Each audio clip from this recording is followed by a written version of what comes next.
নেতা অধ্যাপকরা প্রফেসর স্যাররা আছেন, আমাদের আইনজীবীরা আছেন, আসুন আপনারা রাস্তা বলুন কোন রাস্তায় গেলে ঐক্যবদ্ধ লড়াই করতে হবে। আমি নওশাদ সিদ্দিকী আমি বলছি আপনাদের লিডারশিপ আমি লড়াই করতে বলছি।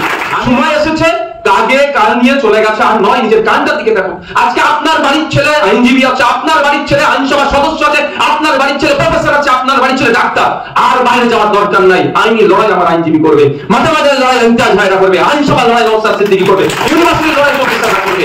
এখন আপনি ভুলে যাচ্ছেন কেন? আমরা অনশনে বসবো কি ঘেরাও করবো কি নবান্ন অভিযান করবো, যেটাই করবো আপনি কোন দলের আমার দেখার দরকার নেই। আপনি আমাদের ভোট নিয়ে ওই জায়গায় গিয়েছেন, আপনি আমার জনপ্রতিনিধি, আপনাকে সামনে রাখবো। পুলিশ লাঠি পিটলে আগে আপনাকে পিটবে, তারপরে আপনার আমরা ভোটার আমরা খাবো। আসুন, বক্তব্য থেকে যে জায়গাটা ছেড়ে গিয়েছে সেটা হচ্ছে যেখানে আইন তৈরি হয় সেখানেও আমাদেরকে লড়াইটাও ঠিক দিতে হবে।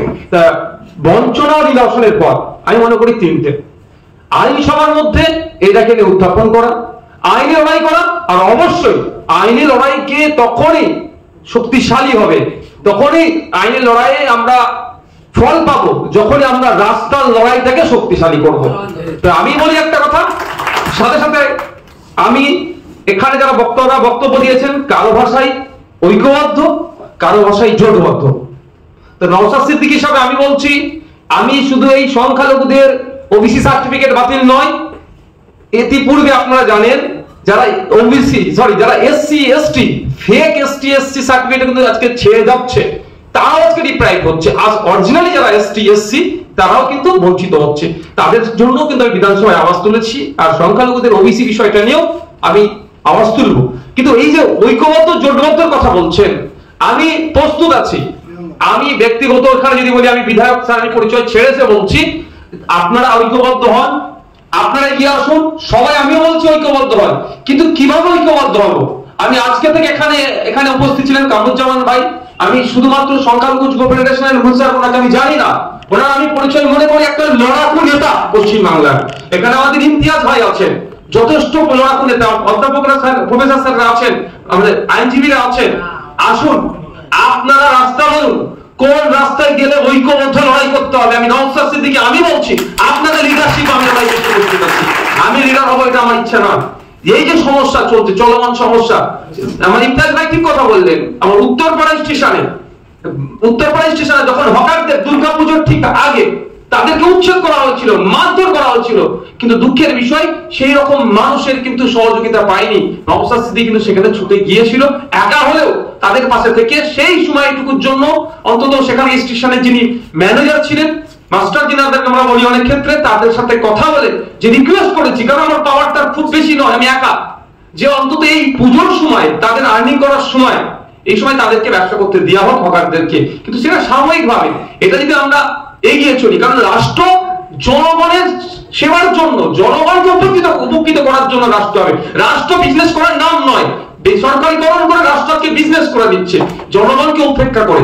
কিন্তু এই যে কথাটা এস্টাবলিশ কোথায় হবে, একটা আইনি লড়াই হবে, কিন্তু মাঠে ময়দানে আমাদেরকে থাকতে হবে। তাই বললো একটা কথা, যে কথাটা কে বললো আমার মনে আসছে না, যে সার্টিফিকেটটা শুধু দিয়েছিল ভোটের কারণে। হ্যাঁ আমি বলছি সার্টিফিকেটটা শুধু প্রদান করেছিল ভোটটা নেওয়ার জন্য, কারণ 2023-24 অর্থবর্ষের পশ্চিমবাংলার বাজেটটা দেখবেন সংখ্যালঘুদের জন্য বরাদ্দ করা হয়েছিল 5,000 কোটি টাকা সামথিং, আর 2024-25 অর্থবর্ষের জন্য দেখুন, সরি 23-24 অর্থবর্ষের জন্য দেখুন, মানে পরস্পর দুটো বছর অর্থবর্ষের দেখুন, সেটা 5,500 কোটি টাকা দেখানো হচ্ছে, 5,000 কোটি টাকা, 5,500 কোটি টাকা, 4,700 কোটি টাকা, 4,500 কোটি টাকা। এই লাস্ট 4টে ফিনান্সিয়াল ইয়ারের কথা বলছি, তাহলে 20,000 কোটি টাকা প্রায় সংখ্যালঘুদের জন্য বরাদ্দ করা হয়েছে। কিন্তু খোঁজ নিয়ে দেখুন এমএসকে এসএসকে থেকে শুরু করে মাদ্রাসা শিক্ষা ব্যবস্থা, আলিয়া বিশ্ববিদ্যালয়ের সব শিক্ষা পরিকাঠামো আজকে ধ্বংস হয়ে যাচ্ছে। কিন্তু দেখানো কি হচ্ছে, যে এত বরাদ্দ করেছে। ঠিক একই ভাবে ওবিসি সার্টিফিকেটটা জেনে বুঝে ইচ্ছাকৃতভাবে ভুল করা হয়েছে, কারণ এটা নিয়েও একটা সংখ্যার মানুষকে রাজনীতি করতে যেমন দেওয়া হবে, ঠিক এটাও দেখিয়ে সুপ্রিম কোর্টে গিয়ে একটা এসএলপি করে তথ্যের অসত্য কিছু তথ্য সেখানে, মানে তথ্য কম দিয়ে বলবে তোমাদের হয়ে আমি লড়াই করছি, আবার আমার পাশে থাকো, আমি তোমাদের হয়ে লড়াই করবো, এটা বলার জন্য। তাই আমি অনুরোধ করব, সময় এসেছে কাগে কাল নিয়ে চলে গেছে, আর নয় নিজের কানটার দিকে দেখো। আজকে আপনার বাড়ির ছেলে আইনজীবী আছে, আপনার বাড়ির ছেলে আইনসভার সদস্য আছে, আপনার বাড়ির ছেলে প্রফেসর আছে, আপনার বাড়ির ছেলে ডাক্তার। আর বাইরে যাওয়ার দরকার নাই। আইনি লড়াই আমার আইনজীবী করবে, মাথাবাদের লড়াই ইমতিয়াজ ভাইরা করবে, আইনসভার লড়াই নওশাদ সিদ্দিকী করবে, ইউনিভার্সিটির লড়াই প্রফেসররা করবে। এখন আপনি ভুলে যাচ্ছেন কেন? এখনো তার দিকে তাকাবেন। অন্তত এটা থেকে শুরু হোক, আমাদের এটা শুরু হবে। আমরা এর সাথে আমরা ইনক্লুড করব ওবিসি সার্টিফিকেটের সাথে সাথে ফেক এসটিএসসি সার্টিফিকেট যারা বানিয়ে এসটিএসসি কোটায় যারা চাকরি নিচ্ছে তাদের বিরুদ্ধে আমাদের লড়াই থাকবে, ইনক্লুড করব। আমাদের দীনেশ বিশ্বাস সাহেব বলে গিয়েছে।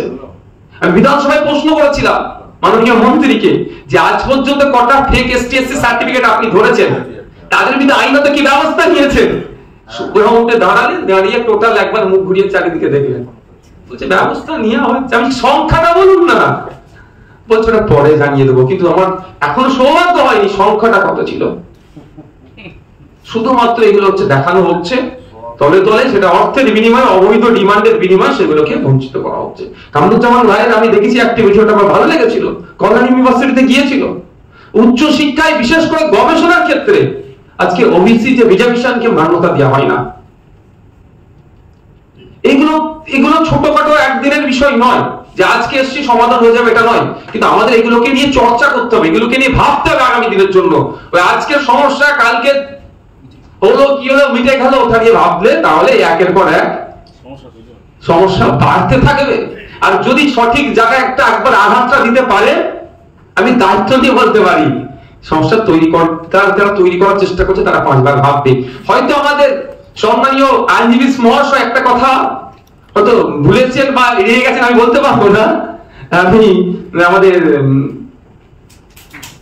মাহিদার মুখ থেকেই শুনেছি, এই যে ওবিসি সার্টিফিকেট বাতিল হয়েছে, যে সমস্ত লয়াররা বাতিলের পক্ষে লড়াইটা করেছে, সেই সমস্ত লয়ারদের মধ্যে 2টা এমন লয়ার আছেন যারা নিজেদেরকে ধর্মনিরপেক্ষতার ঊর্ধ্বে গিয়ে অনেক বড় দাবি করে, সেই পার্টির মেম্বারশিপ নিয়ে বসে আছে। সেই পার্টি এখনো তাদেরকে বরখাস্ত করছে না। এই প্রশ্ন তুলতে হবে না আমাদেরকে? তাহলে বুঝতে পারছেন যে সর্ষের মধ্যে ভূতটা কোথায় ঢুকে বসে আছে।